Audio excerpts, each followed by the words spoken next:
vérifier parce que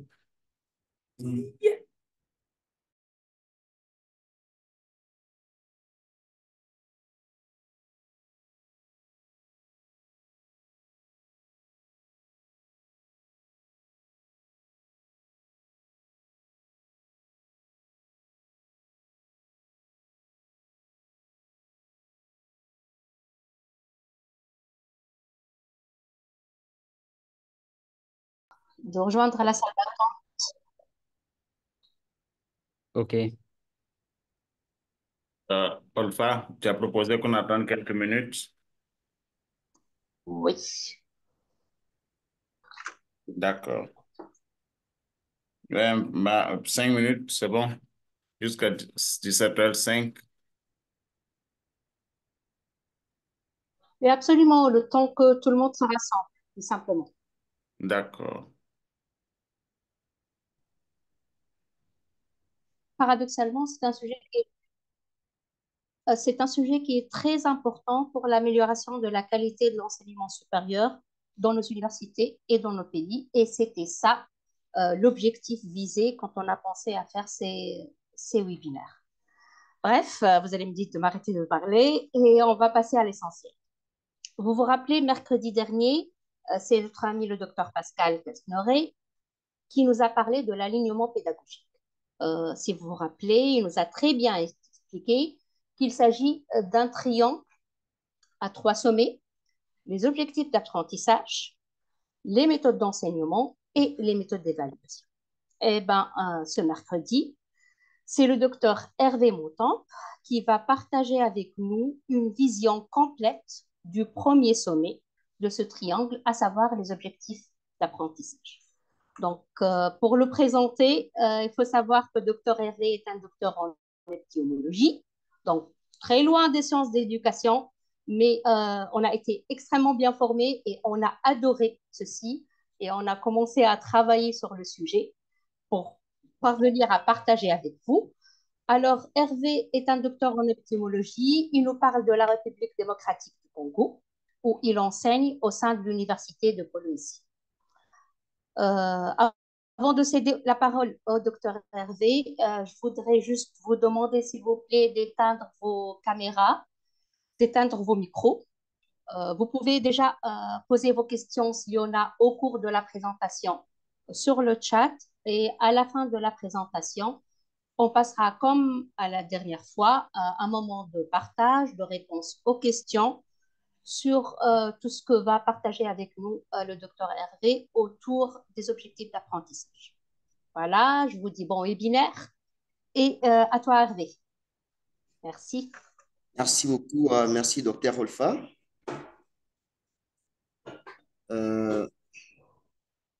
Laissez-moi partager mon écran.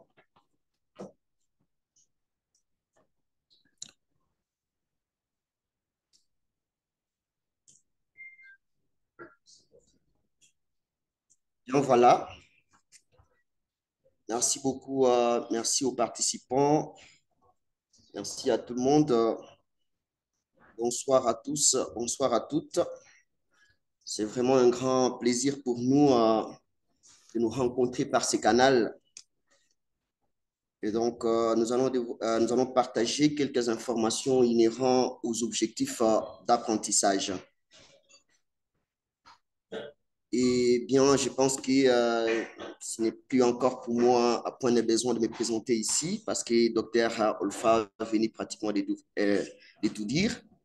Et donc, je suis Dr Hervé Mouton. Je suis épidémiologiste de formation. Et donc, voilà, je suis enseignant à l'Université de Kolwezi, à l'Institut supérieur d'études médicales de Kolwezi. Alors, comme vous le constatez déjà sur les slides, nous allons partager ces informations en rapport avec les objectifs d'apprentissage. Alors, très rapidement, je vais déjà passer à la présentation de mon petit plan.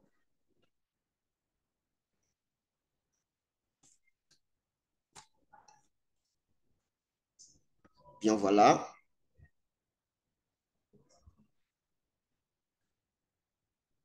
Voilà, comme vous pouvez le constater, le plan est essentiellement calqué sur 7 points.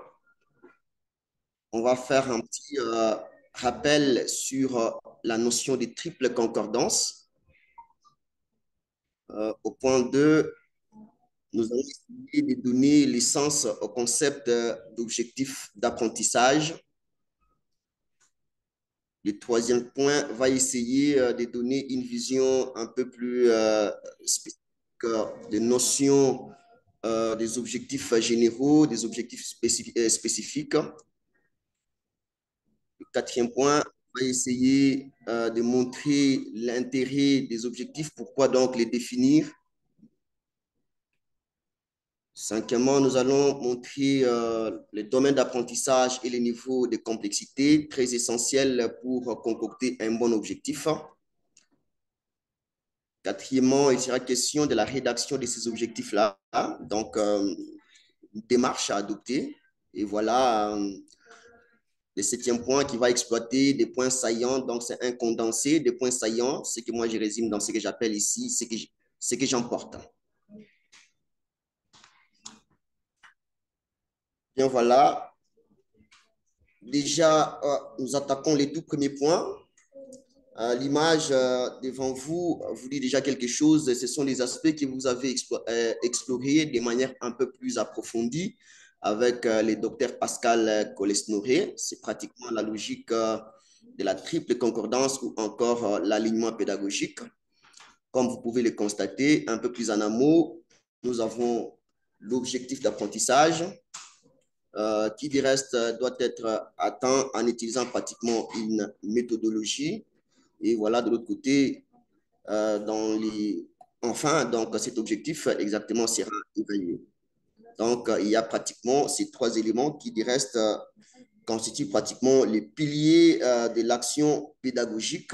Et je pense que Dr Pascal Colesnoré l'avait bien souligné, qu'il fallait pratiquement qu'il y ait un agencement entre ces trois éléments, donc une cohérence entre ces trois éléments, du reste qui constituent les piliers, encore une fois, de l'action pédagogique. Donc, on ne va pas beaucoup plus traîner là-dessus parce que ce sont des éléments que nous avons déjà développés un peu plus avant. Le deuxième point, comme vous l'avez constaté sur mon plan, objectif d'apprentissage finalement, de quoi parle-t-on? De quoi s'agit-il? Exactement, je vais prendre une définition qui a été élaborée par la cellule d'appui pédagogique de l'Université libre de Bruxelles, qui définit les objectifs d'apprentissage comme étant ce que vous, enseignants, vous souhaitez que vos étudiants soient capables de faire ou de savoir faire à l'issue d'une activité pédagogique. Et cette activité pédagogique peut être un cours, un exercice, un atelier, un devoir. Et lorsqu'on s'en tient aussi à une autre définition qui est donnée par l'Institut de formation à distance en Tunisie, voilà, parrainé exactement par l'AIF. Par rapport à cela, ils définissent les objectifs d'apprentissage comme étant une intention déclarée qui précise en quoi l'apprenant sera transformé une fois qu'il aura suivi un cours. Et lorsque vous essayez d'analyser les deux objectifs, nous disons pratiquement, ou les deux disent pratiquement les mêmes éléments, ce sont les mêmes éléments qui reviennent. Et donc, grosso modo, on peut retenir ici que l'objectif d'apprentissage, c'est pratiquement ce que vous, enseignants, vous souhaitez à ce que vos étudiants soient capables de réaliser à l'issue exactement d'une séance pédagogique. Bien, voilà, mais il se crée très souvent une petite cacophonie entre ce qu'on appelle objectif d'apprentissage et intention pédagogique. Alors ici, nous allons essayer de donner un distinguo entre ces deux concepts, très souvent interchangeables entre eux. Eh bien, voilà. Déjà, sur les slides devant vous, vous voyez, on a souligné qu'un objectif pédagogique n'était pas pratiquement une intention pédagogique. Les intentions pédagogiques, c'est pratiquement ce que vous, formateurs, ce que vous, enseignants, vous souhaitez aborder comme contenu, comme méthode pour atteindre les objectifs d'apprentissage.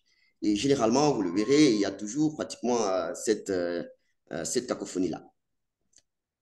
Alors, j'ai essayé ici de montrer les éléments des différences, les éléments des différences. Regardez, dans les intentions pédagogiques, on fait une description des actions que le formateur va mettre en place pour faciliter l'apprentissage. Et exactement, c'est ce que lui choisit comme contenu, comme méthode, déroulement, tous ces aspects-là, donc relèvent pratiquement des intentions pédagogiques. Par contre, les objectifs pédagogiques décrivent les compétences, les connaissances que l'apprenant est censé acquérir à l'issue donc du processus d'apprentissage.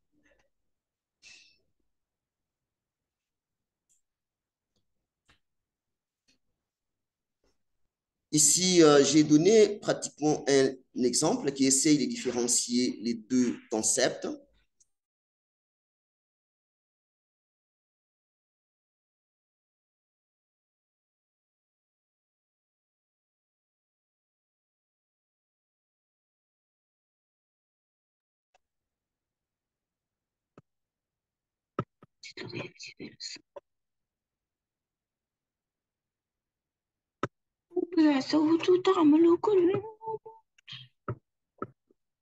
Activer le son, je vais écouter.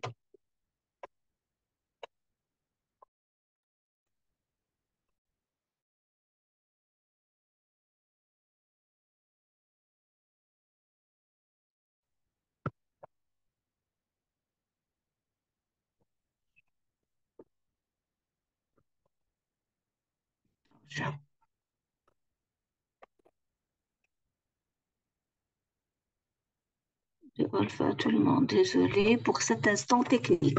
Désolé. De Olfa, désolé pour tout le monde, il y a une coupure. Et hop, ما فماش صوت.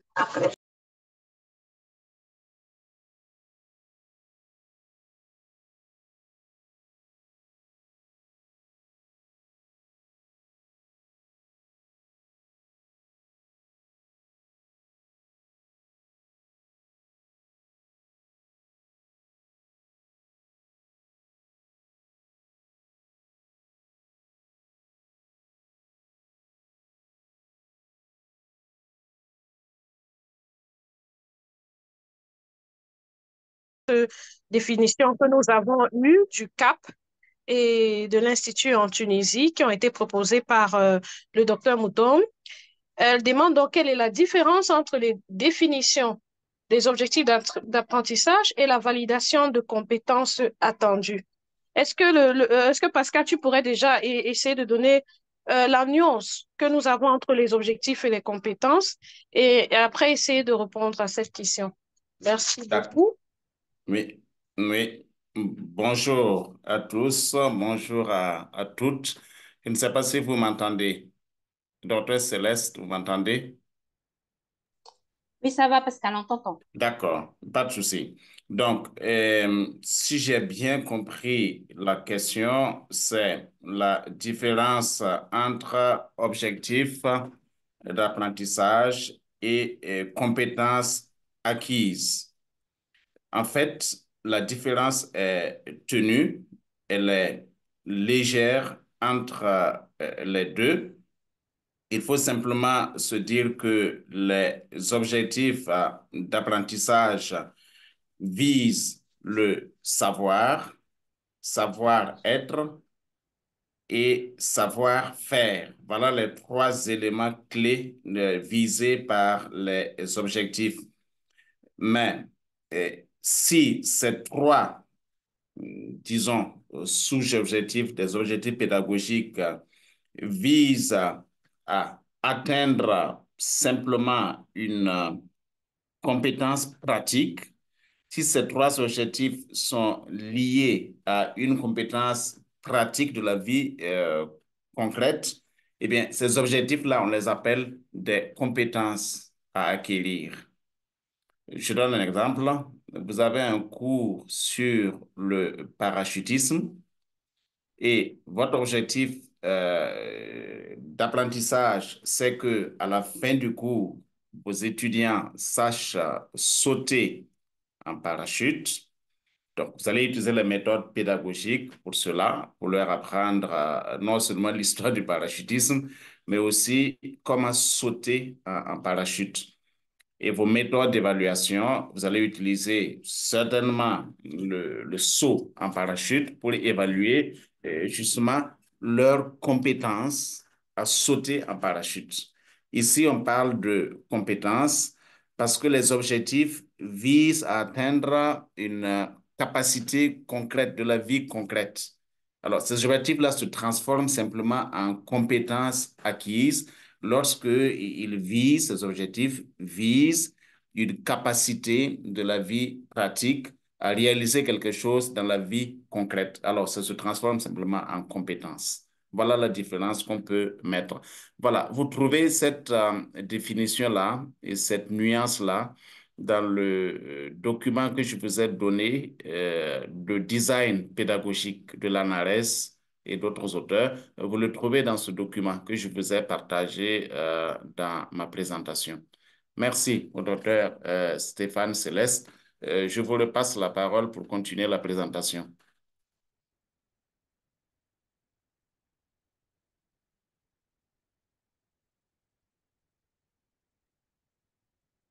Stéphane, si tu m'entends.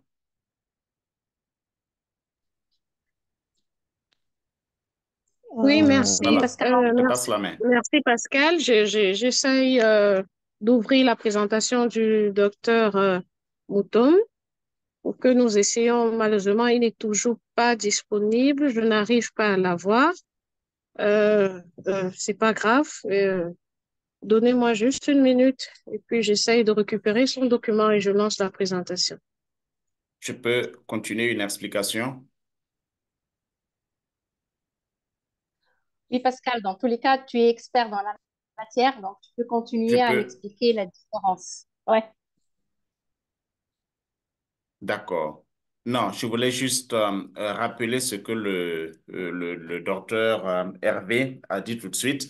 En fait, nous avons ce qu'on appelle le triangle pédagogique. Je n'ai pas employé l'expression la dernière fois, et je l'ai omise, mais le triangle pédagogique, c'est ce que le docteur vous a rappelé et que je vous ai présenté l'autre jour. Triangle, donc avec trois points essentiels qui, qui définissent aussi la triple concordance ou encore l'alignement pédagogique.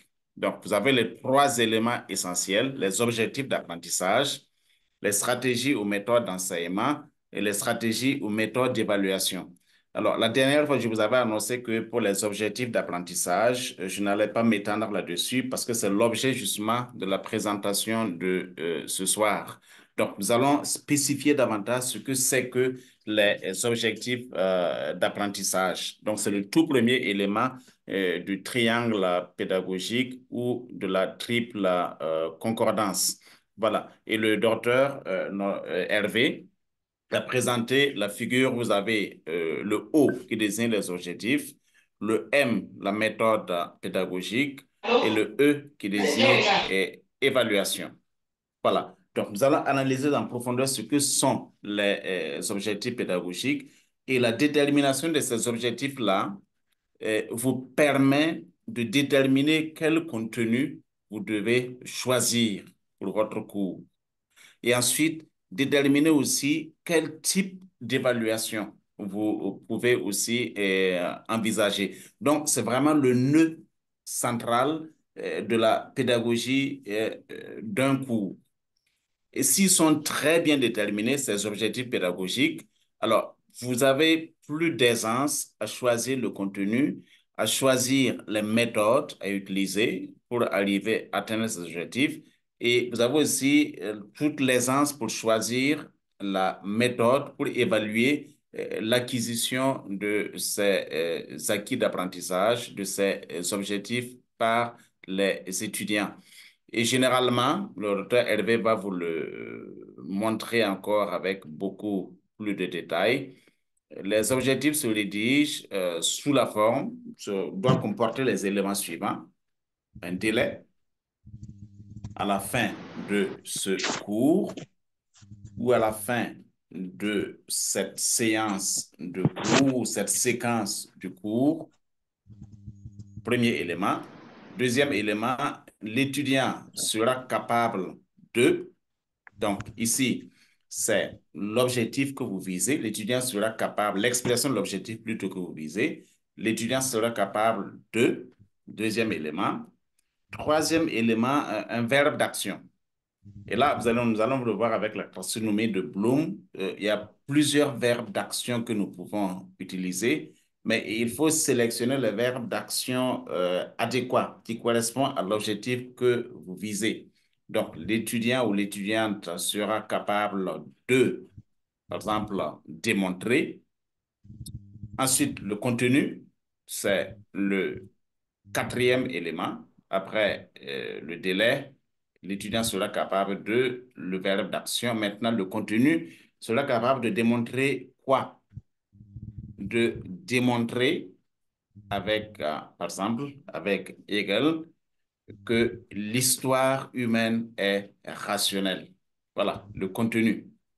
Et le contexte. Le contexte, ça peut être dans un exposé oral, ça peut être aussi dans une dissertation, ça peut être dans un travail écrit. Voilà, le contexte précis dans lequel l'évaluation va se faire. Voilà les éléments essentiels pour exprimer les objectifs pédagogiques.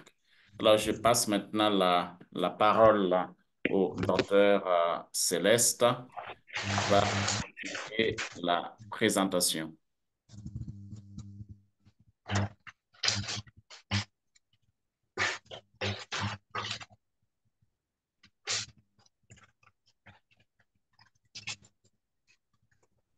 Céleste, Oui, je vous merci, passe la merci, main. merci Pascal. Nous allons continuer avec un troisième point.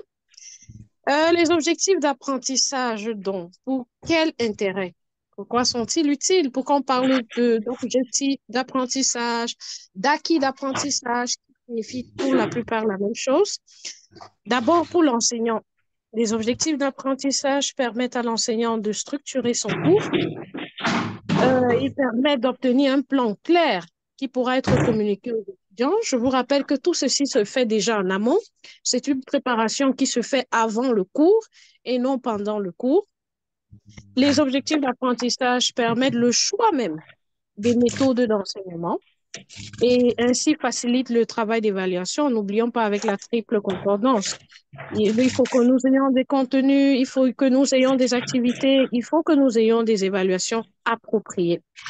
Pour l'étudiant, les objectifs d'apprentissage permettent d'augmenter leur engagement dans votre cours et aussi leur autonomie parce qu'ils savent de quoi vous allez parler, ils ont la structuration du cours, ils savent la logique d'implémentation du cours. Donc, les objectifs d'apprentissage sont très importants. Nous allons passer à la slide suivante qui, cette fois, se concentre sur la différence entre les objectifs généraux et les objectifs spécifiques ou opérationnels. Alors, qu'est-ce qu'un objectif général? L'objectif général donne une vue d'ensemble du cours, c'est-à-dire le gros objectif. Et maintenant, en présentiel, il présente les grandes lignes, en présentiel ou en ligne, les grandes lignes du contenu. Les objectifs généraux ne sont pas formulés en termes de comportement observable et les objectifs généraux ne sont pas évalués. Ce sont les objectifs généraux, c'est l'objectif général alors qui se découpe en plus petits objectifs qu'on appelle les objectifs spécifiques ou opérationnels qui, sont relatifs à un contenu d'apprentissage précis. N'oublions pas, avec la présentation du docteur Pascal, les fameux verbes d'action et la taxonomie de Bloom, qui vraiment, ces verbes d'action qui ont un impact très visible au niveau des objectifs spécifiques. Ils sont des indicateurs de réussite. Ils précisent les conditions de réalisation et les modalités d'exécution d'une activité. Ils sont mesurables et ils sont observables. Par exemple, quand nous prenons la taxonomie de Bloom avec les verbes d'action, on nous dit très souvent, par exemple, que nous pourrons éviter certains verbes d'action comme mémoriser, parce que c'est pas mesurable. Comment est-ce que vous mesurez la mémorisation? C'est assez difficile, en fait. Ou bien peut-être seulement dans quelques cas rares, il faudrait privilégier d'autres verbes d'action qui permettent d'évaluer une compétence. Nous passons à la slide suivante, qui cette fois se concentre sur les domaines d'apprentissage et les niveaux de complexité. L'enseignant est appelé, nous le savons tous, à catégoriser les objectifs de son cours. Ceci en définissant le type d'abord et ensuite le niveau de complexité des objectifs d'apprentissage.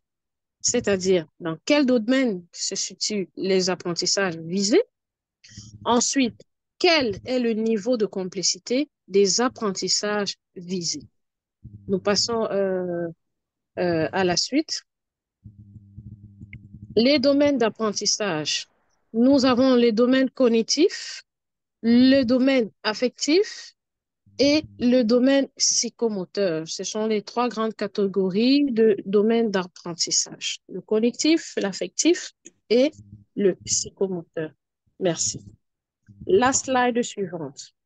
Parlons des niveaux de complexité, c'est-à-dire selon le petit livre rouge de Berthiaume et Daël, publié en 2013, nous avons l'apprentissage en surface tout en haut et l'apprentissage en profondeur, c'est-à-dire dans les détails.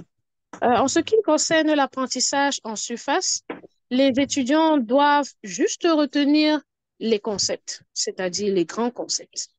Après, nous avons l'étape suivante où les étudiants doivent être capables de faire des liens entre ces différents concepts. Après avoir donc établi les liens entre ces différents concepts, nous passons dans un apprentissage en profondeur où les étudiants doivent être capables, cette fois, non seulement de faire des liens entre les différents contextes, mais aussi de tirer des liens entre ces concepts et le reste de leur connaissance. Ça, c'est la différence entre les deux. Maintenant, on jette un regard sur la taxonomie de Bloom qui a été en 1956, élaborée en 1956, si je ne me trompe pas, par un psychologue aux États-Unis, en 1956, sur le domaine cognitif. Il a classé en plusieurs étapes. Nous avons d'abord la première étape, nous commençons par le bas de l'échelle avec la connaissance, avec des verbes comme se souvenir ou bien mémoriser, ça c'est au niveau de la connaissance. Ensuite, nous passons à la compréhension, c'est-à-dire dire avec ses propres mots, paraphraser, résumer, traduire. Après la compréhension, nous allons à l'application qui ici utilise l'information pour transférer la théorie aux situations pratiques. Après l'application, nous avons l'analyse qui est un peu plus pointue parce qu'il faut repérer des éléments, trouver des relations logiques et des significations entre ces éléments. Après, nous passons à la synthèse qui combine les éléments pour produire quelque chose qui demande créativité et originalité. Et enfin, au bout de l'iceberg, nous avons l'évaluation qui est la dernière étape parce que là, il faut prendre des décisions et il faut défendre un point de vue. Nous passons à la slide suivante. La prochaine slide, c'est les verbes d'action, selon la taxonomie de Bloom, comme on l'a dit. Par exemple, des verbes au niveau de la connaissance. Vous pourrez demander déjà à l'entame du cours parce que le cours se fait de manière progressive. À partir de la connaissance, nous avons des verbes et ainsi se présentent aussi les objectifs d'apprentissage. C'est-à-dire, on doit voir une sorte de progression dans les objectifs spécifiques. Je rappelle que on a dit à l'entame que l'objectif général n'était pas évalué, je dis évalué entre guillemets parce que c'était trop général, mais les objectifs spécifiques qui entraient dans l'objectif général, eux, pouvaient être évalués. Alors, par exemple, avec des verbes définir, énumérer, pour la compréhension, on doit avoir des verbes comme décrire ou bien résumer. Résumer un texte, par exemple, après lecture. Pour l'application, on pouvait avoir démontré ou examiner. Pour l'analyse, nous pouvons avoir séparé, comparé des éléments. Pour la synthèse, nous pouvons avoir réarrangé, substitué et l'évaluation, décider, tester, recommander. Ça, c'est selon la taxonomie de Bloom qui précise les verbes d'action que nous utilisons pour pouvoir spécifier nos objectifs d'apprentissage. Nous passons à la slide suivante. En prenant des exemples de verbes d'action, là, c'est des exemples, des cas pratiques dans le domaine cognitif, bien sûr. Dans le niveau 1, le niveau de la connaissance, nous avons par exemple extrait les connaissances significatives issues de la mémoire à long terme. Associer, citer, décrire, ça, c'est des exemples de verbes que vous pouvez utiliser pour la rédaction de vos objectifs d'apprentissage. Le niveau 2, qui touche, lui, la compréhension, permet de construire la signification d'informations reçues, orales, écrites et graphiques. Niveau 3, nous avons l'application pour exécuter ou utiliser une procédure dans une situation donnée, par exemple manipuler, si vous êtes en labo. Je prends un cas pratique. En labo, on peut vous dire de définir ce que c'est que vraiment, je suis pas spécialiste des sciences, mais je vais prendre mon domaine qui est la langue, la linguistique. Je suis enseignante d'anglais. En linguistique, on peut vous dire définir le verbe. Ça, c'est vraiment le niveau basique. Qu'est-ce qu'un verbe? Vous pouvez donner une définition basique, un petit mot qui est le centre de la phrase qui permet de faire une action. Et puis, on passe à l'étape suivante. Tout comme après la définition, maintenant, on peut vous demander de construire une phrase avec un verbe. Vous voyez bien que c'est une étape supérieure. En quatrième niveau, nous avons l'analyse. Analyser, cibler, comparer. Si vous avez un texte avec plusieurs phrases, on peut vous dire peut-être d'essayer d'examiner les différents verbes. Ça, c'est dans l'analyse, de déduire quels sont les verbes definite article, finite article, les types. Après, nous avons l'évaluation.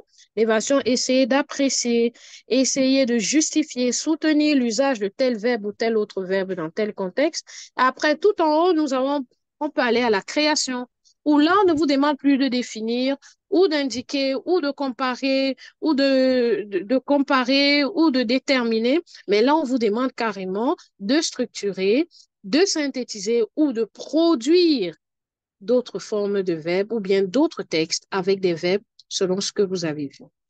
Maintenant, nous passons au domaine, après le domaine cognitif, nous passons par le domaine affectif de la taxonomie, dans le petit livre rouge de Berthiaume. Nous avons cette pyramide qu'on nous propose, la pyramide du domaine affectif, avec le niveau le moins complexe qui est la réception. Après la réception, nous avons la valorisation et le plus complexe, vraiment au top, c'est l'adoption. Ça, c'est le domaine affectif. On passe. Pour le domaine affectif, voici des exemples de verbes. Pour la réception, vous pouvez être attentif, sensibilisé, conscient d'une problématique ou faire preuve d'ouverture. Après, nous avons la deuxième étape, après la moins complexe, on a la valorisation qui ici promeut une valeur, une attitude, ou bien vous devez prendre position en fournissant des exemples, par exemple, en protestant, en argumentant. Après, nous avons l'adoption, ici, où il faut adopter un comportement qui reflète une attitude ou une valeur. Et là, il faut être engagé personnellement, avec des verbes comme réclamer, réviser, résoudre, résister, etc.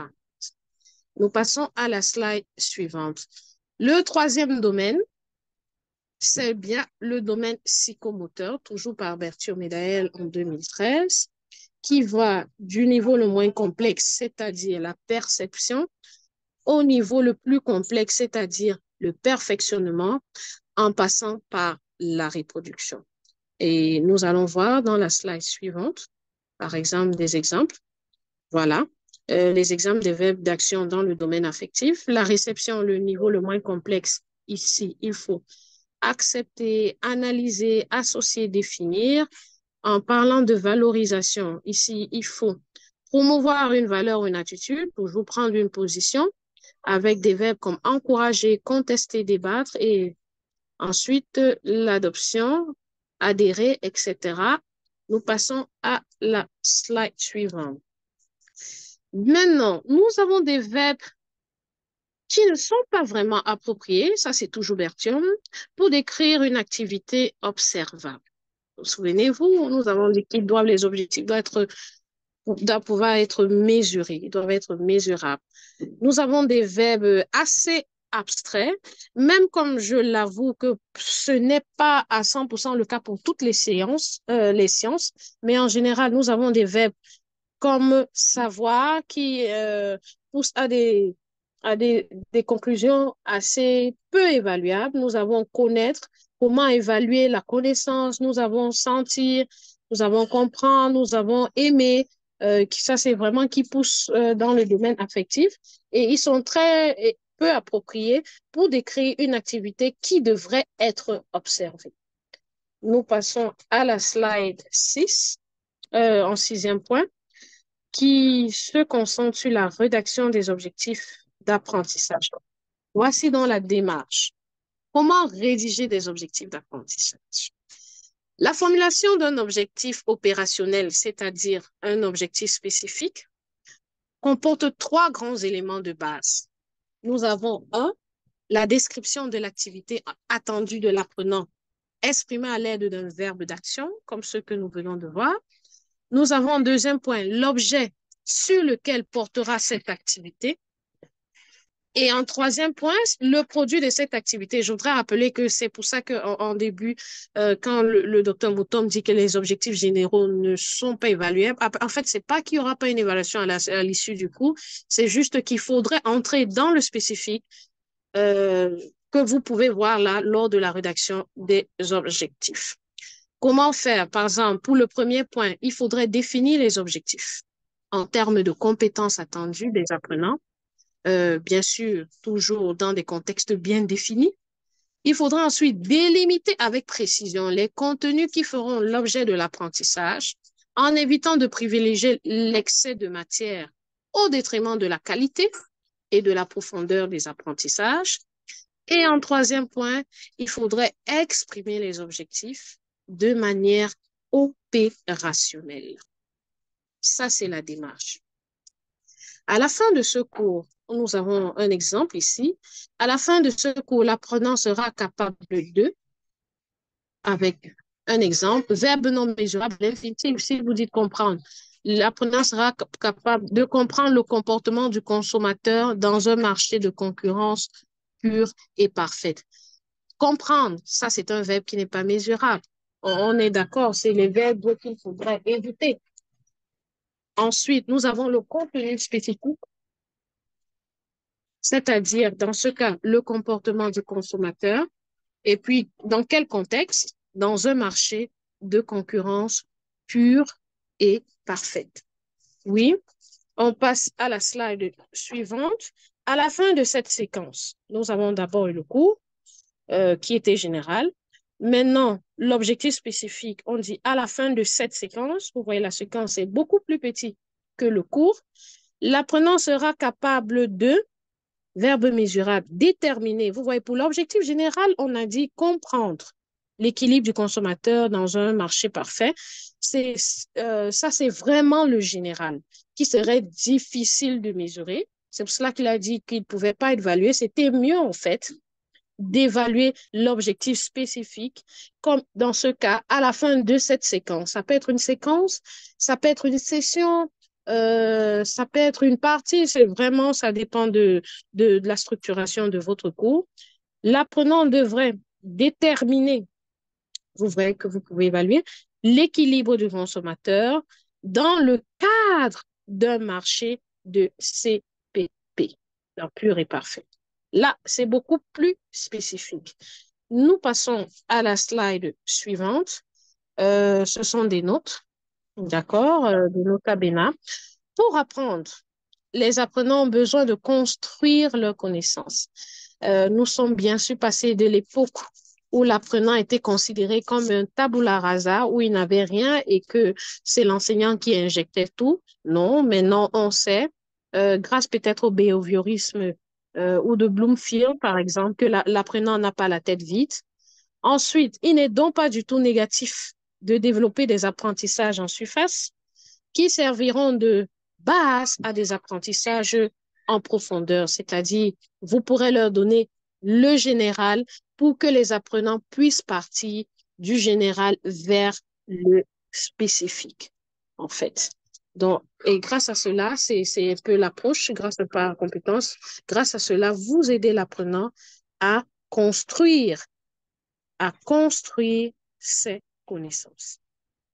Bon, nous passons à la slide suivante, qui est la note 2.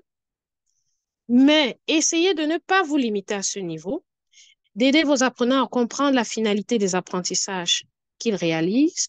Oui, vous leur avez dit, vous pouvez faire ceci, vous pouvez faire cela, mais pourquoi le faire? Quel est l'objectif de ce que nous faisons? Et si cette finalité est clairement exprimée, c'est-à-dire claire pour l'apprenant, elle peut même faciliter l'engagement de l'apprenant. Vous voyez, un apprenant qui arrive, un étudiant, je prends le cas d'un étudiant en première année pour nous, en linguistique anglaise, qui n'est pas motivé du tout, qui se dit que l'anglais c'est trop difficile, vraiment je ne comprendrai jamais rien, c'est inné, c'est un don, je ne peux pas comprendre. Et puis, mais vous pouvez l'aider grâce, en partant du général vers le positif, vous pouvez l'amener à travers le contenu de votre cours, à travers les activités spécifiques, vous pouvez l'amener à se dire, ah ben tiens, c'est pas si difficile de construire une phrase, par exemple.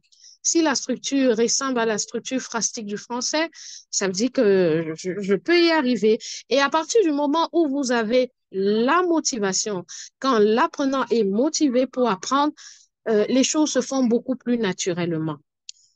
Ensuite, nous allons passer à un conseil. Vos objectifs doivent être clairs, concis et facilement mesurables. Sinon, il vous sera impossible d'évaluer si les objectifs ont bien été atteints. On l'a dit tout à l'heure, les objectifs doivent être clairs, ils doivent bien formuler, ils doivent être facilement compris par les apprenants. Et si vous avez des objectifs clairs, il sera un peu plus aisé pour vous de faire vos évaluations. Parce qu'en principe, l'évaluation n'évalue que ce qui a été exprimé dans les objectifs d'apprentissage. Vous pouvez pas demander, vous pouvez pas avoir comme un objectif d'apprentissage, par exemple, l'objectif de ce cours est de pouvoir construire un texte ou un paragraphe cohérent et qu'à l'examen, vous demandez à un étudiant de conjuguer des verbes dans un texte ou dans une œuvre. Si l'objectif était de construire un paragraphe, si l'objectif est clair et précis, l'apprenant s'attend à la fin pour l'évaluation de pouvoir construire un paragraphe en langue anglaise. Ça, c'est pour ce conseil. Nous passons à la slide suivante avec la fameuse SMART. OK? Ça, c'est les différents adjectifs qui peuvent décrire les acquis d'apprentissage. S, les acquis d'apprentissage doivent être SMART, c'est-à-dire S, spécifique, être aussi précis et concret que possible. M, mesurable, c'est-à-dire de pouvoir déterminer des objectifs quantifiables. Ils doivent être atteignables, c'est-à-dire s'assurer que les objectifs sont à la portée des moyens à disposition.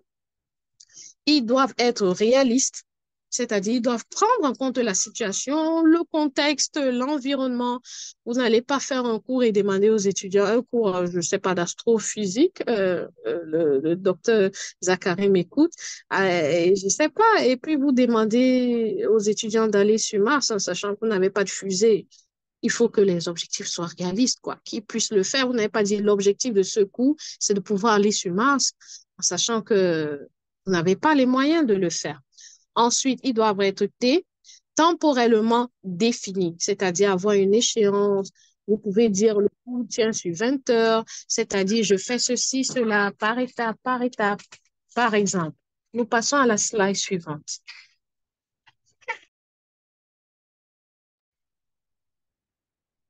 vous aider à avoir des objectifs faciles à évaluer, que faut-il faire?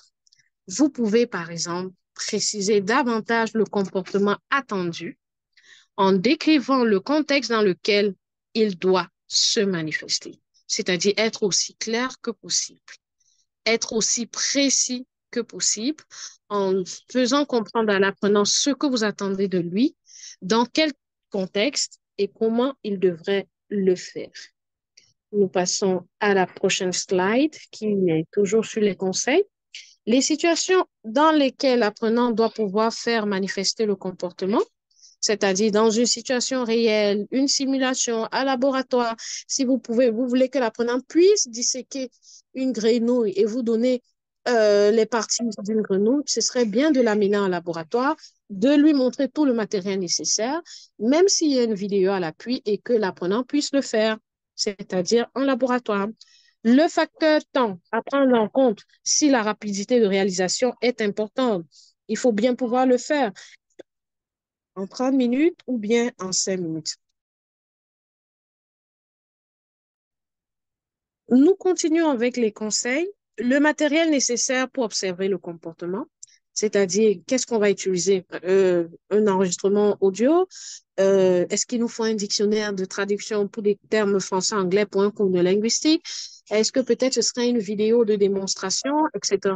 Est-ce qu'il faudrait pour un cours de droit que nous soyons dans un tribunal pour voir comment officient les différents membres, etc.? C'est-à-dire quel est le matériel nécessaire? Ensuite, le caractère individuel ou collectif du comportement. C'est-à-dire, est-ce que c'est un travail qu'il faudrait faire seul? Il faut pouvoir le déterminer. Est-ce qu'il devrait plutôt être fait en duo ou en paire? Ou bien peut-être devrait-il être fait peut-être par groupe, etc. Bref, déterminer le caractère ou le caractère, s'il est individuel ou collectif du comportement. Par exemple, prenons un exemple clair.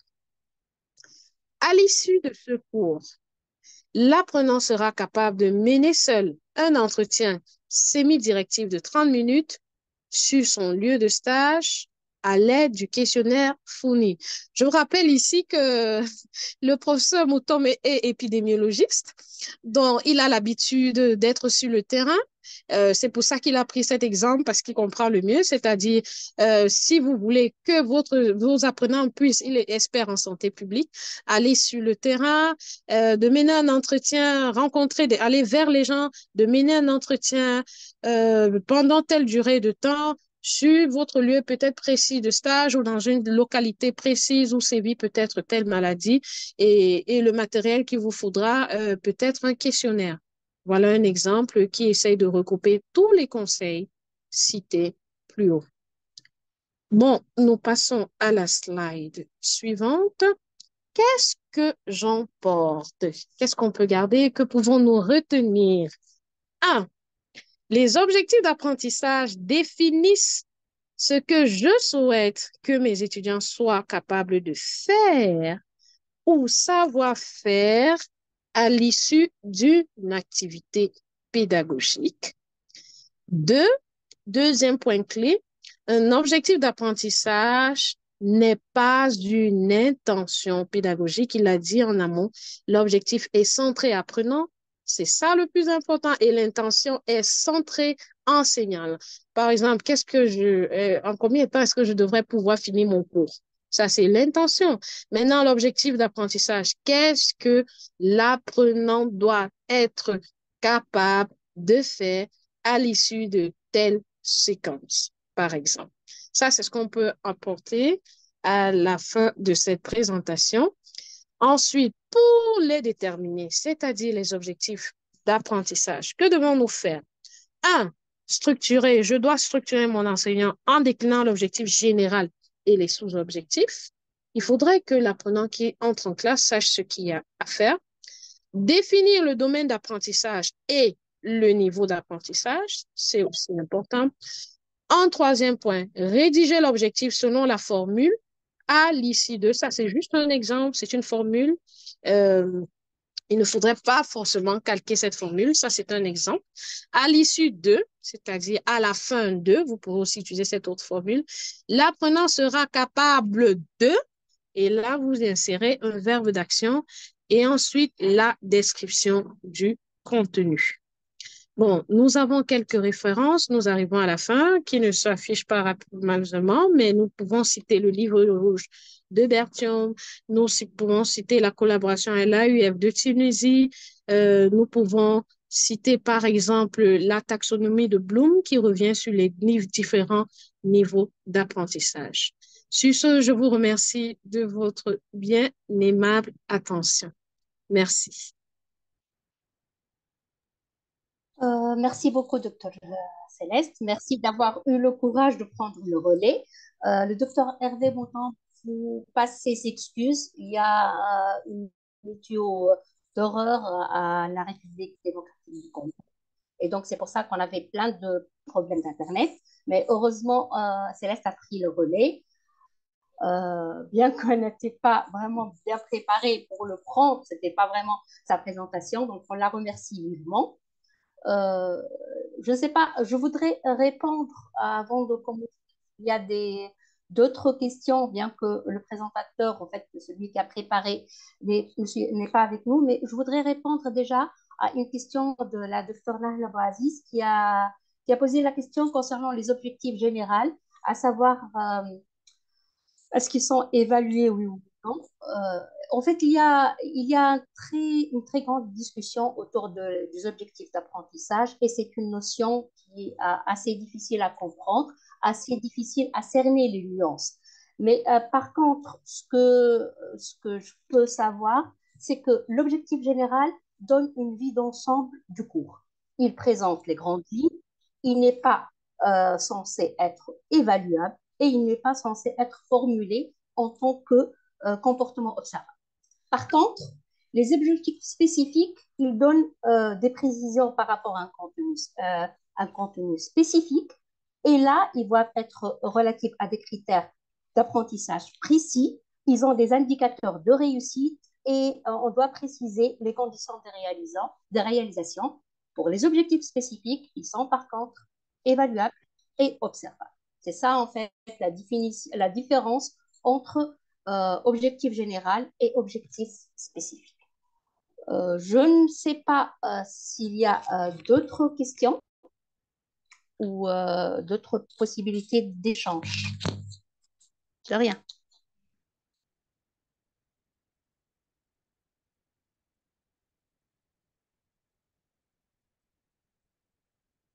Je pense qu'il y a une autre question qui consiste toujours vous pouvez lever la main pour demander la parole, si vous voulez, mais il y a une autre question qui consiste toujours à la différence entre l'objectif général et l'objectif spécifique. Je pense que je viens de répondre. Le général, ça consiste... Enfin, Oui. je vois une question de Madeleine qui demande qu'entendez-vous par niveau d'apprentissage? Si je ne me trompe pas, j'essaie déjà de retrouver cette question. Qui a demandé, c'était quoi? Je crois le professeur Mouton, Hervé l'a dit quelque part dans sa présentation, que les niveaux d'apprentissage se référaient aux compétences qu'un apprenant peut atteindre. Ouais, je crois qu'il l'a défini ici, c'est-à-dire les compétences qu'un apprenant peut atteindre, qui étaient différents du type, parce qu'il a parlé de niveau et de type, et les types d'apprentissage, c'était aux différents types de savoir que l'apprenant pouvait avoir. Il y avait les types de savoir et le niveau, c'était les compétences qu'un apprenant peut atteindre. Je ne sais pas si j'ai répondu à sa question, mais on peut continuer. Oui, en fait, oui, je pense que tu as bien répondu. Je ne sais pas s'il y a d'autres questions. Il y avait une question qui est écrite euh, euh, pour le cours de la première, le cours du premier webinaire. Il a été envoyé à tous les participants. Il existe sur un drive partagé pour tout le monde. Et on va envoyer également la présentation de ce webinaire. Elle va être envoyée durant la semaine avec un questionnaire d'évaluation. On l'a déjà envoyé. On aimerait bien que que vous le faites et que vous le partagez avec nous parce que ce serait intéressant pour nous. C'est une première expérience. On essaie surtout de partager avec tous nos collègues universitaires ce qu'on a appris et ce qu'on essaye encore d'approfondir comme connaissance. Mais on aimerait bien que vous répondiez à ce questionnaire d'évaluation pour pouvoir améliorer les choses. Je ne sais pas s'il y a une autre question. Oui, Olfa, je vois une Nahla, autre oui. question. Oui. Je peux la lire et essayer d'y répondre. Il y a une question très intéressante qui est de Aloui, c'est ça? Il demande, en tant qu'apprenant, pouvez-vous nous donner un exemple d'objectif spécifique et général de ce webinaire? Une question très, très pertinente. L'objectif général de ce webinaire, c'était, je vais dire, de manière générale, c'est outiller les enseignants du supérieur aux pédagogies universitaires numériques. Vraiment, ça, c'est vraiment général. Mais l'objectif spécifique de ce webinaire, c'est-à-dire de cette session, c'est de, en manière, termes simples, rédiger des objectifs d'apprentissage. Voilà. Donc, j'espère que j'ai répondu à sa question. Il y a une main levée. Oui. Bonsoir à tous. Vous me recevez? Oui, Oui. bonsoir, on te reçoit. Merci. Je vous remercie de l'occasion que vous nous avez donnée de suivre ce webinaire et de la belle présentation. J'ai une question sur les domaines d'apprentissage qui sont présentés, 3 domaines cognitifs, affectifs et psychomoteurs. En tant qu'enseignant de philosophie, j'ai le sentiment que mes cours sont d'ordre spéculatif essentiellement, ce qui fait que j'ai le sentiment d'être contraint d'une certaine manière à n'avoir des objectifs que dans le domaine cognitif. Je voulais savoir si ce sentiment est juste et si ce n'était pas le cas, comment est-ce que je pourrais avoir, en tant qu'enseignant de philosophie, avec le sentiment que mes cours sont essentiellement spéculatifs, comment je pourrais avoir des objectifs du domaine affectif ou psychomoteur? Merci. Telle est la question. Merci, monsieur. Peut-être je voudrais faire une tentative de réponse qui ne va pas être pas trop académique dans ce domaine, parce que je me vois comme enseignante de mathématiques, je pourrais avoir le même problème et j'avais le même sentiment à un moment donné, probablement avant de faire une formation en pédagogie universitaire. Et puis, à un moment donné, je me suis rendu compte qu'entre autres, je devrais améliorer les compétences de mes étudiants dans le domaine affectif, tel que la gestion de temps, tel que le travail en groupe, tel que la communication, et que ces compétences-là, je peux en fait rédiger des objectifs au sein de mon cours, en travaillant mon cours, que je pourrais essayer d'atteindre et qui ne sont pas nécessairement très liés au programme, mais moi je trouve que enseigner à un étudiant, un jeune, c'est entre autres essayer de le faire évaluer dans les 3 domaines. Je ne sais pas si j'ai répondu à votre question. C'est vraiment une réponse très, on va dire, très personnelle. Elle n'est pas vraiment académique, elle n'est pas basée sur des lectures dans le sujet, mais j'avais exactement la même impression que vous et j'ai dépassé ceci. Je ne sais pas si vous m'avez compris en fait. Je vous ai bien compris et je vous en remercie parce qu'effectivement, ça me donne c'est une préoccupation d'abord partagée et qu'on essaie de la dépasser. Et donc, j'essaierai de voir dans quelle mesure, au-delà du domaine cognitif, il est possible, voilà, d'avoir d'avoir à observer comme objectif des éléments d'affectivité ou de psychomotricité. Merci beaucoup. Oui, de rien. Pour encore Oui, Olfa, Oui, je pense qu'on pourrait inviter Pascal à dire un mot. Il est prof de philo, donc je crois oui, bien qu'il dise un mais mot. je pense qu'il nous a quittés. Excusez. Euh, il y a, Pascal il y aura le... a eu un empêchement Oui, exactement. qui l'oblige à partir.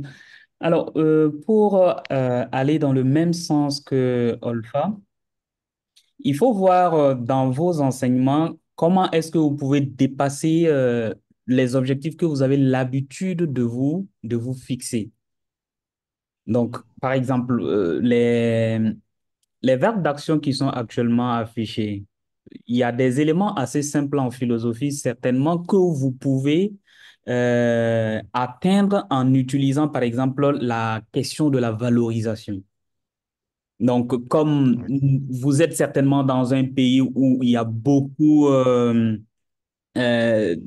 comment on va dire, d'opinions, comment est-ce que, de par votre enseignement, vous pouvez amener, par exemple, les étudiants à regarder, à contextualiser, à débattre du point de vue philosophique et de manière à finalement, comme aboutissement, quand on va en profondeur, arriver à influencer. Donc, avec cette stratégie, normalement, vous devez atteindre le domaine affectif.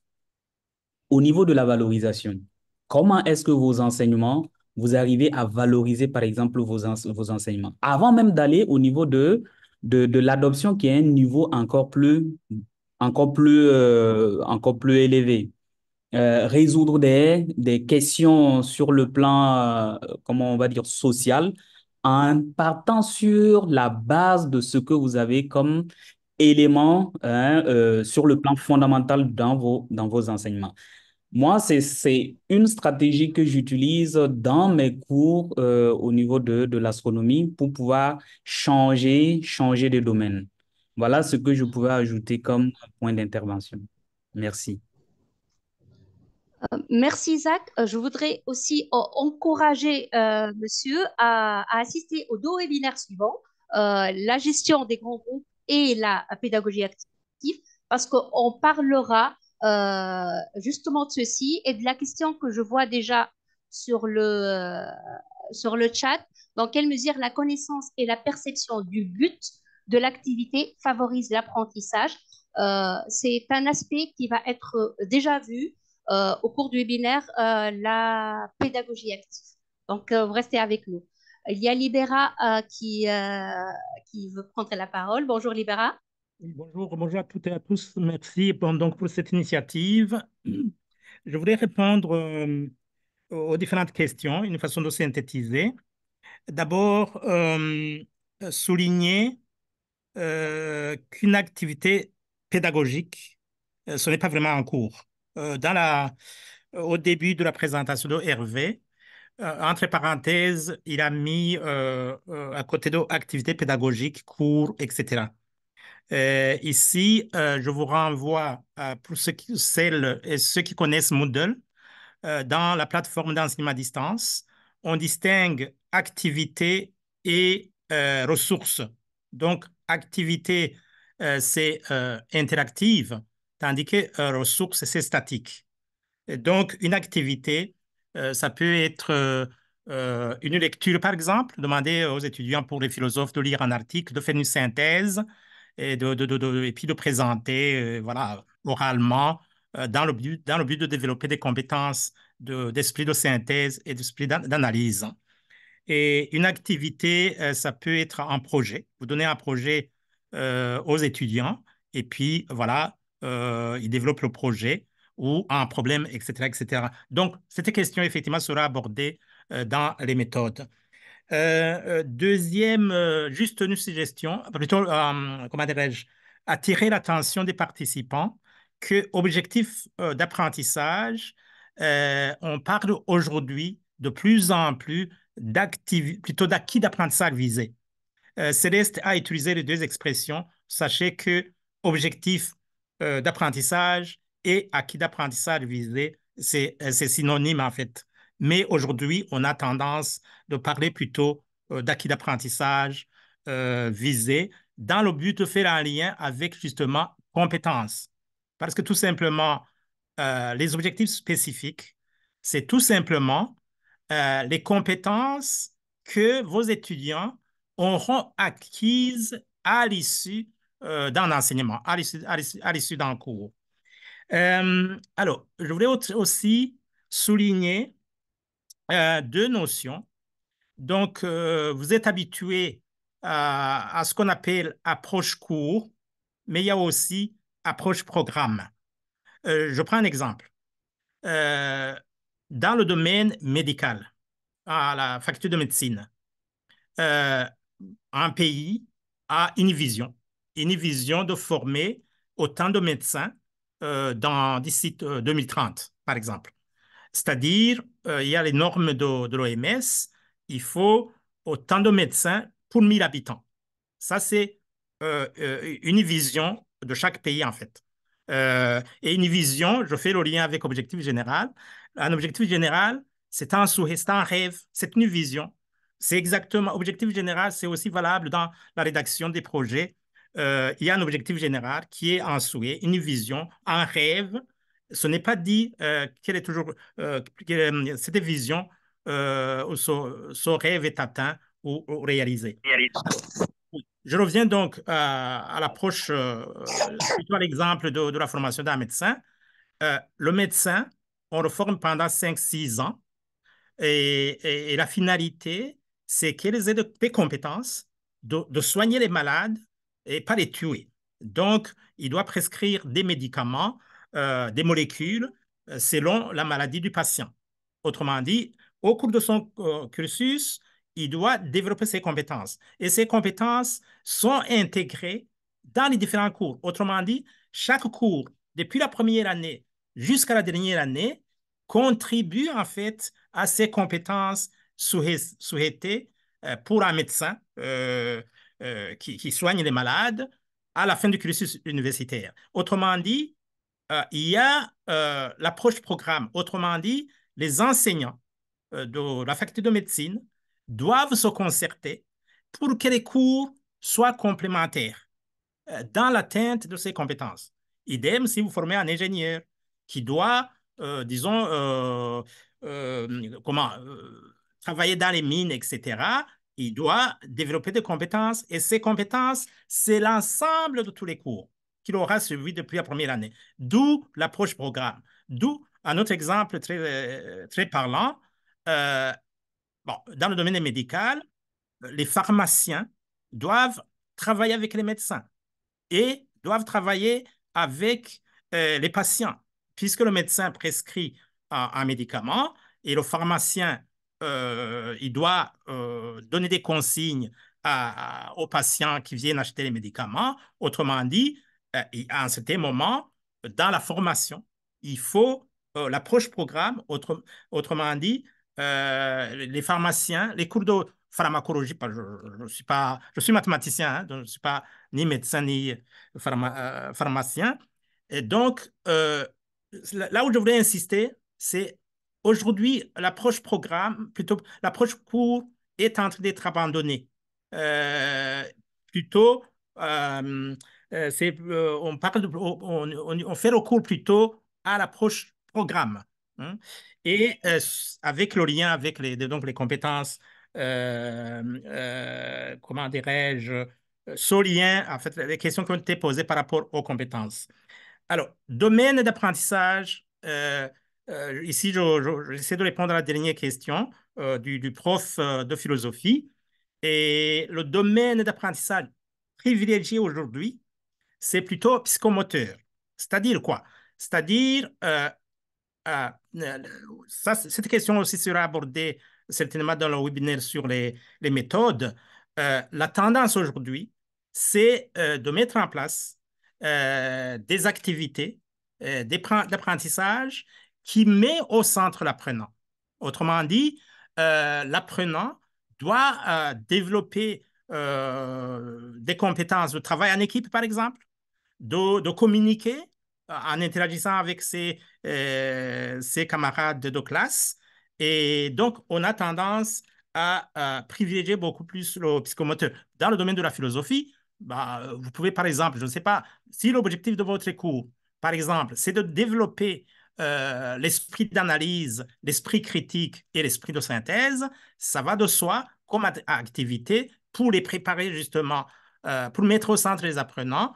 Vous pouvez leur donner des articles à lire de tel philosophe, de tel autre philosophe, et individuellement faire un résumé, et puis créer des groupes de 3-4 pour mettre en commun les résumés de l'article, et puis les inviter à présenter oralement, disons, le résumé élaboré par le groupe.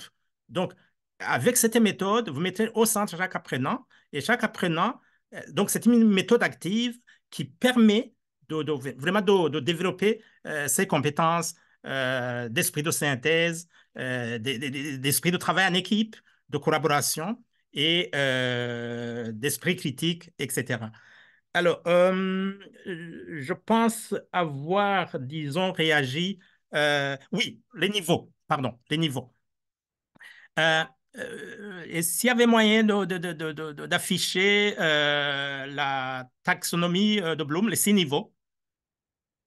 Oui, voilà, voilà. Donc, ici, on parle de niveaux quand on évalue hein, les études, les apprenants. L'idéal, c'est d'évaluer les plus hauts niveaux, en fait. Il y a six niveaux. Et, par exemple, si je prends les questions choix multiples, les questions choix multiples, si on rédige une question choix multiple intelligent, qu'on appelle intelligent, on peut aller jusqu'au 4e niveau, je dirais, jusqu'à l'analyse. Par contre, il est très difficile, c'est quasi impossible avec les QCM, on ne peut pas mesurer l'esprit de synthèse. La synthèse, si vous voulez, et évaluation, c'est par exemple rédiger une thèse. Hein? Donc, donc, ici, je réponds à la question de niveau. À mon avis, c'est par rapport à la taxonomie de Bloom et au niveau de l'évaluation. Bon, un exemple pour un QCM qui mesure le 4e niveau, l'analyse, on peut donner un cas, dans le domaine de la médecine, par exemple. Vous prenez un patient d'un certain âge qui a tel symptôme, etc. Vous pouvez demander aux étudiants quels sont les examens, par exemple, qu'ils vont proposer à ce patient. Et puis, quel médicament lui proposer en urgence en attendant, par exemple, d'avoir des résultats. Vous voyez? Donc, ça, ce n'est pas une mémorisation, c'est plutôt analyser le cas. Et puis, à partir des notions apprises au cours, pouvoir lui proposer des examens à faire et lui proposer des molécules ou un médicament approprié par rapport aux symptômes. Voilà, un peu de mots, ce que je voulais dire par rapport à niveau. Je pense que c'est par rapport à la taxonomie de Bloom. Désolé, j'ai été un peu long. Non, pas du tout. Merci beaucoup, Libera. Merci pour toutes ces clarifications. Euh, je vois une autre main, Monsieur Deli Goy, si je prononce bien. Oui, vous pouvez parler, vous pouvez activer votre micro.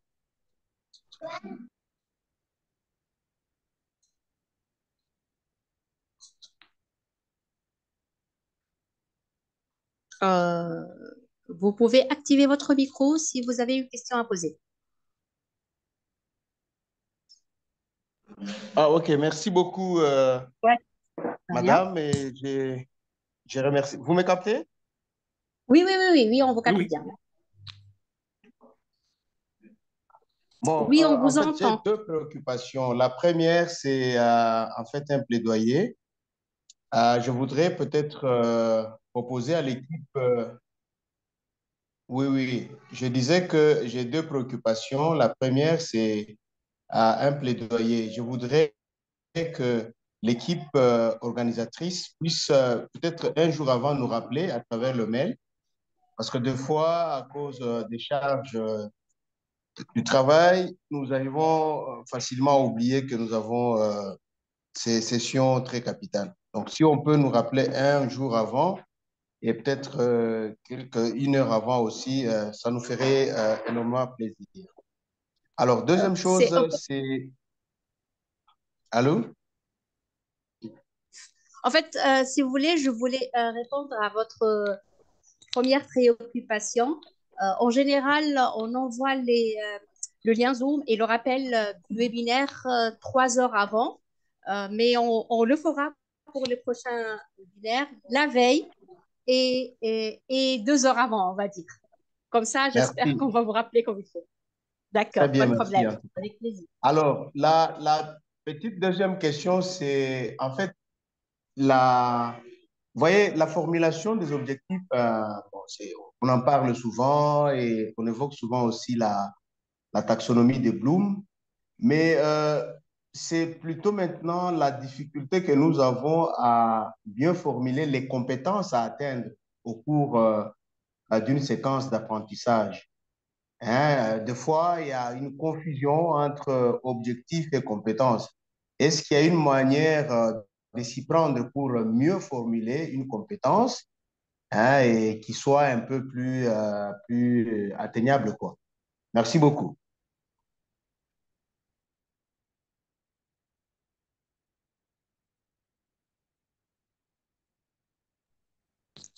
Merci. Alors, si je résume, votre question, c'était est-ce qu'on peut formuler, si j'ai bien compris la question, est-ce qu'on peut formuler un objectif d'apprentissage pour atteindre une compétence? C'est bien ça? Bon, en fait, c'est à peu près ça, mais je voudrais que, vous voyez, à un certain moment, il est très difficile de faire un distinguo entre un objectif et une compétence à atteindre. Bon, c'est en fait c'est une difficulté, hein, que nous, en tant qu'enseignants, nous éprouvons, mais je voudrais que peut-être d'une certaine manière, est-ce qu'on peut expliquer un peu comment est-ce qu'on peut arriver à développer une compétence, à se proposer une compétence à atteindre au cours d'une séquence pédagogique ou carrément pour tout un cours. Donc voilà, si nous proposons former réellement former aux compétences. Donc là, Je pense que je vais donner la parole à Libera parce que je pense qu'il aimerait bien répondre à cette question. Bien Oui. que, à ma connaissance, c'est un peu la même chose, mais je te donne la parole, Libera. Je voulais vous poser la question, vous êtes dans quel domaine? Je parle du prof qui a posé la question. oui, moi, je suis dans le domaine de la publique. Dans le domaine?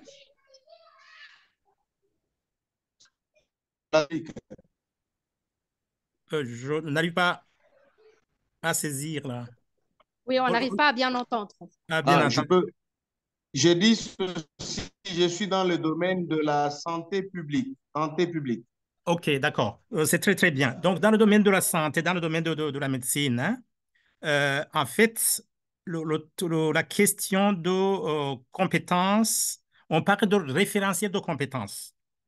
Dans l'élaboration d'un programme de formation, je pense ici aux médecins ou les experts du domaine de la santé publique, il y a un référentiel de compétences qui vous est proposé par le ministère ou par votre université. Donc, c'est un exercice qui doit se faire au niveau de chaque faculté.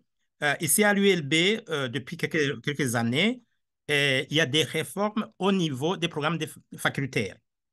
Et donc, ces réformes consistent à élaborer justement un référentiel de compétences du pharmacien à la sortie du cursus universitaire.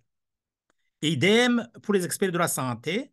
euh, donc, il y a un référentiel de compétences qui est élaboré, voilà, qui est proposé disons, aux enseignants.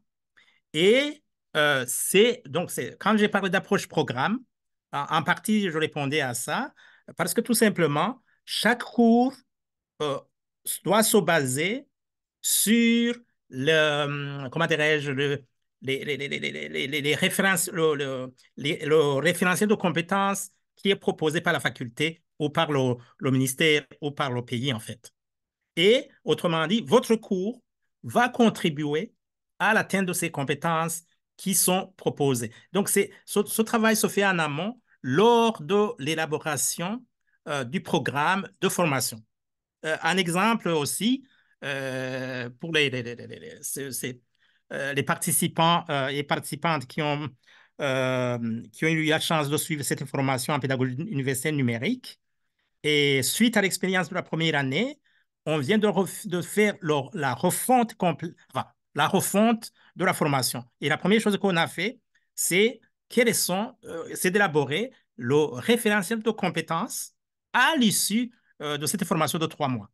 Et chaque module va contribuer justement à l'atteinte de ces compétences reprises dans le référentiel de compétences. Autrement dit, pour répondre à votre question, c'est un exercice qu'il faudrait faire au niveau de votre faculté et pour élaborer un référentiel de compétences à l'issue du cursus universitaire d'un apprenant, en fait. Et à partir de ce référentiel de compétences, j'allais dire collégial, élaboré en équipe, votre cours, le cours que vous dispensez, vous allez peut-être prendre un point, en référence de compétences, pour contribuer justement à l'atteinte de l'ensemble de ce référentiel de compétences. Je ne sais pas si j'ai répondu à votre question, mais voilà En la tout démarche. cas, Oui, la démarche. avec beaucoup de satisfaction. Bien Oui. répondu, merci. OK. Je pense qu'il y a... Merci. Oui, excusez-moi. ouais, Euh, pas de problème, Zach. Prends la parole. merci à Libera pour sa réponse. Très souvent, pour pouvoir faire la différence entre les objectifs d'apprentissage et la compétence plus tard, moi, souvent, la question pour un santé publicien que j'ai l'impression, je pose souvent, c'est quel santé publicien je forme, d'où la notion de référentiel de compétences. Voilà. Et lorsque l'ensemble des objectifs, parce qu'une compétence peut tenir sur plusieurs objectifs. Voilà. C'est juste peut-être ce que je vais ajouter. Merci. Merci à toi, Zach. Il y a une autre main levée. Emmanuel, monsieur Emmanuel, vous pouvez poser votre question.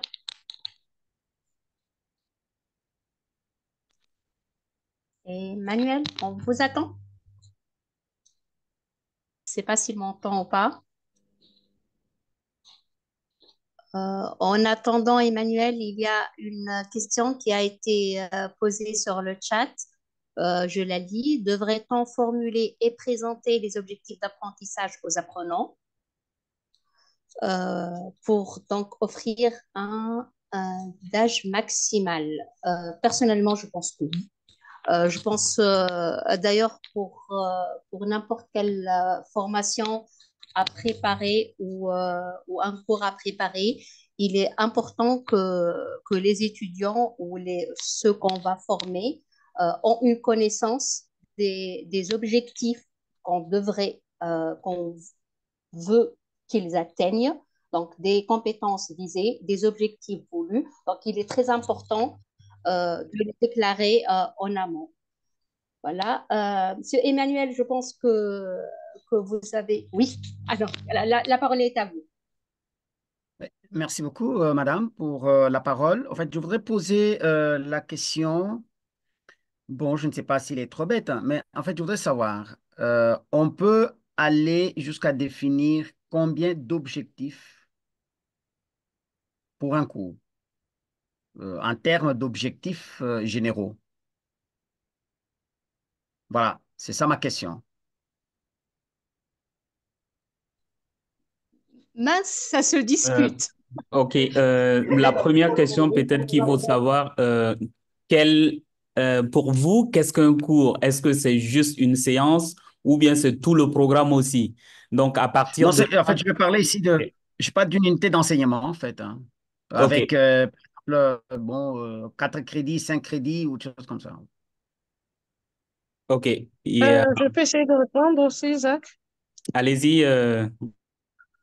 Je voudrais dire une unité d'enseignement. Je crois qu'il y a un objectif général, c'est-à-dire l'objectif général du cours, maintenant qui est décliné en objectifs spécifiques qui peuvent être particulières. Je ne sais pas comment vous choisissez de diviser votre cours. Les divisions peuvent être des parties, ça peut être des chapitres, ça peut être des séquences, ça peut être des sessions, vraiment. Et c'est dans toutes ces différentes parties que vous avez les objectifs spécifiques. Sous-entendu, bien sûr, que tous les objectifs spécifiques ont un lien, sont des sous-déclinaisons de l'objectif général, l'objectif principal de l'unité d'enseignement. D'accord, merci. Je pourrais juste ajouter, en fait, c'est vraiment très simple, hein. Donc, il y a effectivement, comme Céleste vient de le dire, et Zachary, euh, il y a un objectif général pour l'ensemble du cours. D'accord? Et pour chaque chapitre, utilisons les expressions qui sont courantes. Pour chaque chapitre, il y a un objectif général. Et cet objectif général, vous le décomposez en sous-objectifs spécifiques. D'accord? Et donc, il y aura, je dirais, autant d'objectifs généraux qu'il y a autant de chapitres, plus un, plus l'objectif général de l'ensemble du cours. Et lors de la scénarisation, cette question sera abordée parce qu'à chaque sous-objectif d'apprentissage, il y aura une activité ou des activités à mettre en place pour l'atteinte de ces acquis d'apprentissage, ces sous-acquis d'apprentissage. Et naturellement, les modalités d'évaluation, que ce soit les évaluation formative et certificative. Donc, en peu de mots, c'est vraiment combien de chapitres qui est dans votre cours et donc il y aura autant d'objectifs généraux un objectif général pour chaque chapitre et un objectif général de l'ensemble du cours, de l'unité d'enseignement. D'accord, merci. Alors, j'en profite pour répondre à la question dans le chat aussi.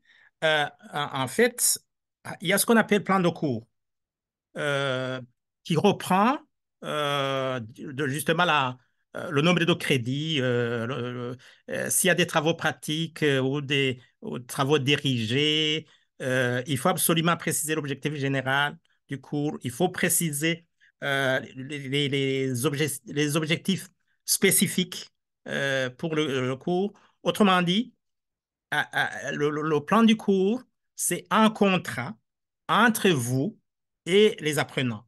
C'est-à-dire, il faut en amont, dès la première séance de cours, leur présenter le plan du cours en précisant ce que vous attendez d'eux en fait. C'est-à-dire qu'à l'issue de ce cours, vous serez capable de faire ça, etc. Et préciser les modalités d'évaluation et la répartition, s'il y a des interrogations, combien ça va compter en moyenne pour la note finale. Donc, autrement dit, en amont, vraiment, ce qu'on appelle plan de cours, il faut le communiquer aux étudiants. Il ne faut pas les surprendre. Si les modalités d'évaluation sont des QCM, il faut le préciser, en précisant aussi les modalités de notation, s'il y a des points négatifs ou autres. Donc, en peu de mots, toute information qui permet aux apprenants de mieux apprendre, il faut la communiquer aux étudiants, en fait. Merci Libera pour la clarification. En fait, il y a une question sur le chat qui est un peu, on va dire, personnelle, pas du tout académique. Avez-vous eu l'expérience concernant l'insertion des objectifs pédagogiques dans le plan d'action ou de formation d'un institut? En fait, personnellement, j'ai pas eu cette expérience, mais je sais pas si quelqu'un d'entre vous a eu cette expérience et s'il veut partager avec vous cette expérience. Une insertion des objectifs pédagogiques dans un plan de cours ou dans un plan de formation. Oui, est-ce que je peux envoyer? En Ouais. réalité, bon, je vais dire, lorsque les curricula sont définis, dans les curricula, il faut qu'on décline l'ensemble des objectifs. Tant que vous n'avez pas des objectifs dans vos curricula, ça va être difficile d'évaluer même votre formation. Donc, dans les curricula, il est demandé à ceux qui mettent en place les curricula, de définir les objectifs, de définir même le profil souvent de l'apprenant qu'on veut au travers de l'enseignement qu'on va donner, de donner également la bibliographie et de décliner les grandes lignes qui normalement devront être abordées dans le cours. Et plus tard, l'enseignant, dans l'exécution de son enseignement, est tenu de présenter de manière claire le programme, c'est-à-dire le plan du cours, comme le professeur l'a dit, Libéral l'a dit, le contrat qui lie l'enseignant aux apprenants. Sinon, s'il n'y a pas de plan de cours, s'il n'y a pas d'objectif dans les curricula, on ne pourra pas réévaluer l'enseignement parce que l'enseignement, il faut une évaluation continue de l'enseignement. Donc, par rapport à ce qui est fait cette année, l'enseignant doit également se remettre en cause pour voir par rapport aux résultats des évaluations, au retour des apprenants, qu'est-ce que je dois améliorer. Voilà un peu ce que je veux ajouter par rapport à ce que tu as dit. L'expérience que j'ai, c'est que au niveau de la description des curricula, de l'écriture des curricula, on est tenu de donner les objectifs et même le matériel à utiliser, le modèle d'enseignement, tout peut ressortir dans les curricula. Merci. Je voudrais juste ajouter, normalement, c'est Marie-Paul Koulibaly qui a posé la question. Normalement, quand vous avez été engagé dans votre faculté, je suppose que le doyen ou le chef de département vous a remis voilà, un descriptif du cours que vous allez donner. Ce que je veux dire par là, c'est vraiment l'élaboration d'un curriculum de formation, c'est un travail d'équipe. Hein. Ce n'est pas individuel, puisque quand je donnais l'exemple de former un médecin, les compétences d'un médecin découlent d'un ensemble de cours qu'il aura suivi depuis la première année jusqu'à la fin. Et ces compétences sont élaborées par une équipe. Normalement, le ministère de tutelle doit proposer aux institutions universitaires des compétences souhaitées pour chaque filière, pour chaque domaine. C'est-à-dire, à l'issue, si vous formez des ingénieurs agronomes, hein, à l'issue donc du cursus de formation d'un ingénieur agronome, le lauréat aura telle compétence, telle compétence. C'est ce que j'appelle référence de compétences. Donc, ça, c'est normalement élaboré par le ministère de tutelle. Et c'est vraiment une équipe de professionnels qui élabore donc le curriculum de formation, en fait. Bien sûr, peut-être comme c'est décentralisé, comme les compétences sont dans les facultés, euh, rien n'empêche que voilà, ce référentiel de compétences au niveau d'une faculté soit discuté par les académiques, les enseignants, et puis avec bien sûr l'appui des pédagogues, en fait. Franchement, c'est technique, hein, c'est vraiment très technique. Et, il faut vraiment des pédagogues qui accompagnent en fait les enseignants à élaborer sur les formations de compétences. Merci bien. Merci pour toutes vos réponses. Merci. Merci Libera. Merci à Zach aussi. Je ne sais pas s'il y a d'autres questions ou est-ce qu'on peut clôturer. Bon, je ne vois pas d'autres mains levées. juste faire la promotion de la formation, comme je l'ai fait Oui, la oui, fois passée. oui, oui. Donc, voilà, l'équipe qui est derrière cette initiative sont des anciens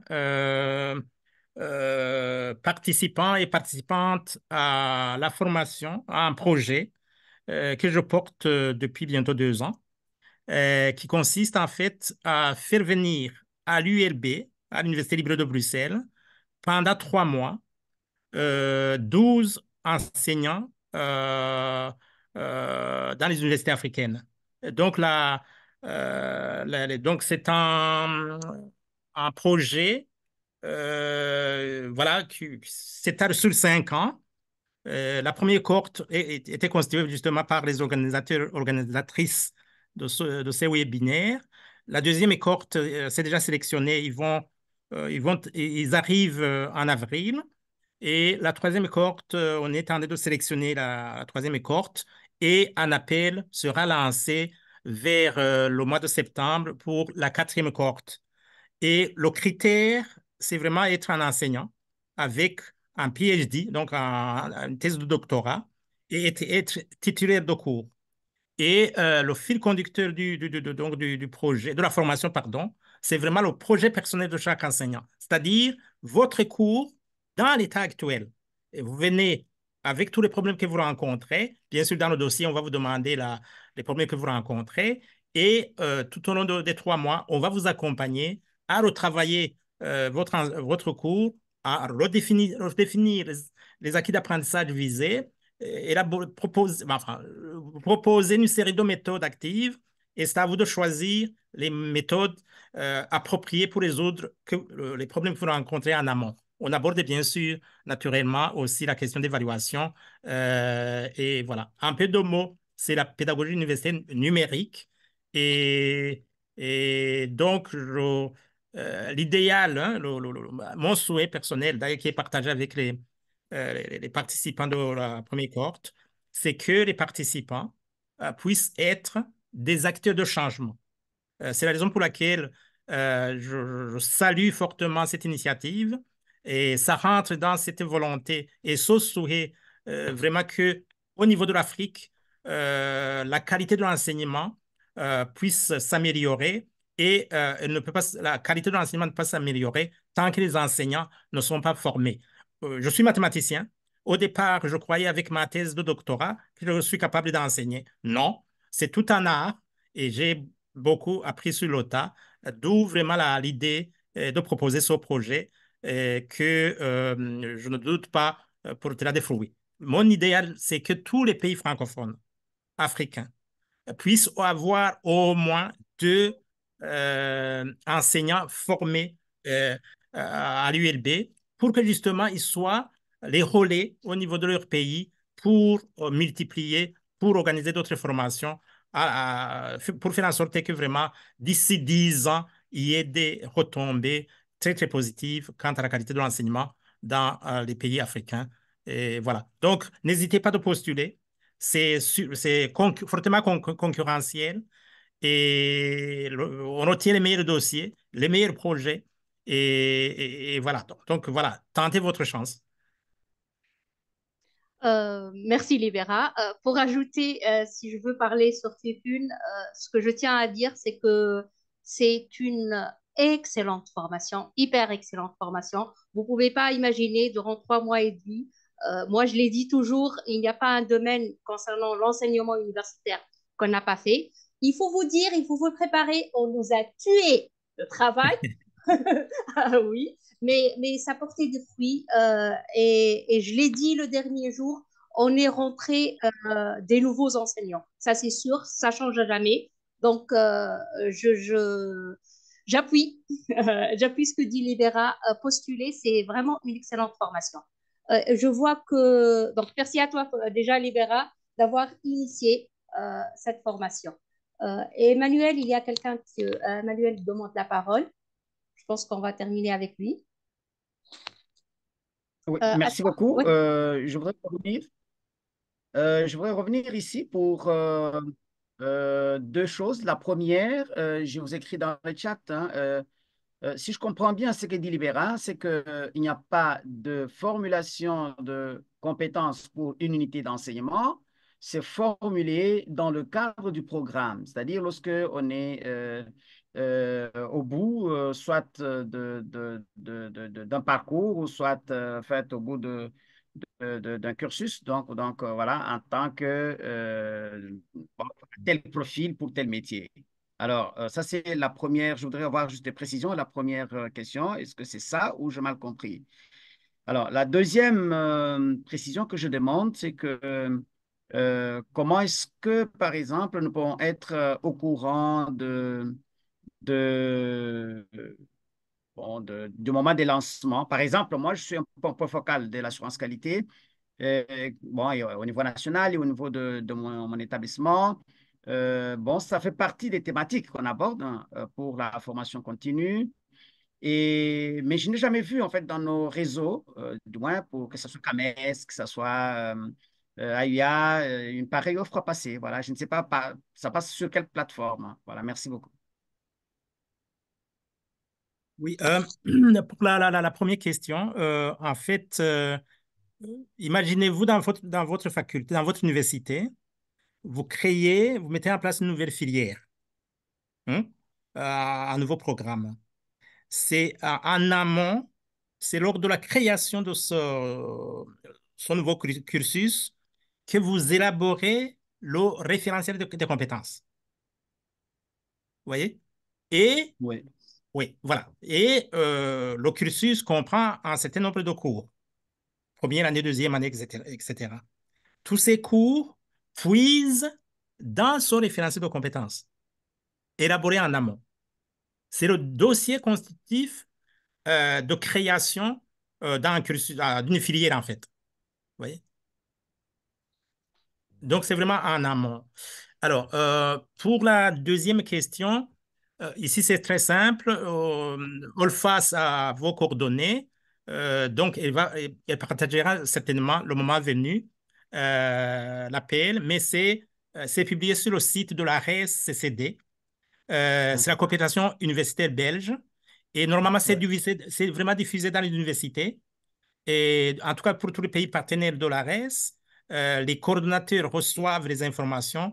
Et de mon côté, j'essaie vraiment de faire une recherche des adresses e-mail des universités et j'envoie aux autorités. Donc, on utilise tous les canaux, que ce soit sur LinkedIn, les réseaux sociaux. Aussi, on essaie de promouvoir la formation. Donc, maintenant, ce sera plus facile. Comme vous êtes dans la base de données des participants à ces webinaires, vous serez informés dans les délais. Merci bien. Bonsoir. Bonsoir. Merci Emmanuel. Je ne sais pas s'il y a d'autres questions ou est-ce qu'on peut clôturer. Je pense qu'on n'a pas d'autres questions. Et donc, je voudrais remercier d'abord le docteur Hervé Mouton pour sa présentation très riche. Malheureusement, il n'a pas pu continuer avec nous à cause des problèmes étiologiques et de l'Internet. Donc, merci à lui déjà. On est désolé qu'il ne soit pas avec nous, mais la présentation, elle était là. Merci beaucoup à professeur Céleste d'avoir pris le flambeau et d'avoir continué, d'avoir eu le courage de le faire. Merci Zach, Pascal pour le partage, pour les échanges. Merci tous mes amis. Merci Libera d'être toujours avec nous, de nous porter toujours. Vivement Tutu. Et voilà, on vous voit, j'espère bien, au prochain webinaire. Ça serait là, je ne sais pas, Zach, si tu peux partager pour le prochain webinaire. Je suis désolée, je te le dis à la dernière minute, mais pour le prochain webinaire, ça serait la professeure Stéphane Céleste qui nous a présenté déjà cette présentation. Vous avez vu à quel point elle est active, ça va être vraiment captivant. Elle va nous parler de la gestion des grands groupes, qui est un problème assez délicat. Voilà, c'est Céleste. Ça va être pour le prochain webinaire. J'espère que vous serez assez nombreux. J'espère qu'on vous reverra tous. On va vous envoyer la présentation, quelques références et je pense que le questionnaire d'évaluation, il a déjà été envoyé que ce soit sur le chat ou sur le drive partagé avec toutes les présentations. Voilà, merci et bonne soirée et à bientôt, à mercredi prochain. Bonne soirée, merci beaucoup. Merci, bonne soirée. Bien. D'accord.